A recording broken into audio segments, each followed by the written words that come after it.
So this new Superman movie, huh? Some people are calling it the best superhero film ever made. Others are saying it's everything wrong with modern superhero movies. All wrapped up in one big CGI dumpster fire. And honestly, they're both kinda right. Let me explain. If you're someone who's never liked James Gunn or didn't really care for the Guardians of the Galaxy, rolled your eyes off at the Dashed Squad movie, yeah, this is not going to change your mind. But if you're into the way James Gunn builds world, make misfits feel like people and treat absurd comic book concepts like serious storytelling, then this movie will be your jam. I personally fall into the second group. I like James Gunn and I like the way he does things. I like a homo.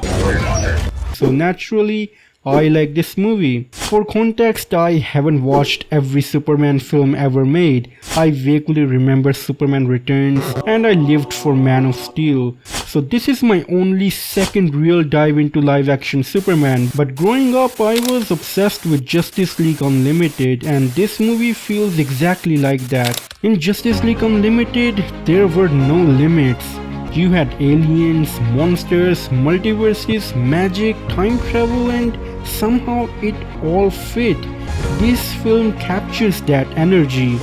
Gunn made it feel like anything in the DC universe could exist in this world. Giant monsters, pocket dimension, lanterns, Fortress of Solitude, all here and it works. Now if you came here expecting to see Clark Kent fumbling with his glasses at the Daily Planet, you'll be disappointed. This movie barely gives you any of that and it's mostly Superman from start to finish. And I get it, some people might call that a flaw, but me, I was thankful. We didn't waste our time with two boring people standing in a boring room talking boring things to one another. This movie hits the gas and stays on it. It's one calamity after another and in the best possible way. There is so much destruction. I'm convinced even Godzilla would look at this and say, yeah, that's too much. David Cornsweet nails it. His Superman feels earnest without being corny. And he has real chemistry with Lois, like actual sparks, not the script says we have to like each other energy. The Justice League doesn't show up, but you do get the Justice Gang. Guy Gardner, Mr. Terrific, and Hawkgirl. Mr. Terrific gets a decent chunk of screen time and feels like an actual character. Guy Gardner, less so. He's just kind of comes across as a bit of a jerk in the movie. Hawkgirl, she exists in this movie and well, that's about it. Hopefully Gunn has plans for her later because right now she's literally a wallpaper. Now let's talk about Lex Luthor. Say it with me. Lex Luthor. He's evil, maniacal, pretty much everything you'd expect from Lex. There were rumors floating around that this movie was going to be too political, that it was going to shove immigration messages down your throat. Well, in this movie, Lex hates Superman because he's an alien, and that's it. Whether that's subtle political commentary or just classic supervillain logic, I'll let you guys decide that.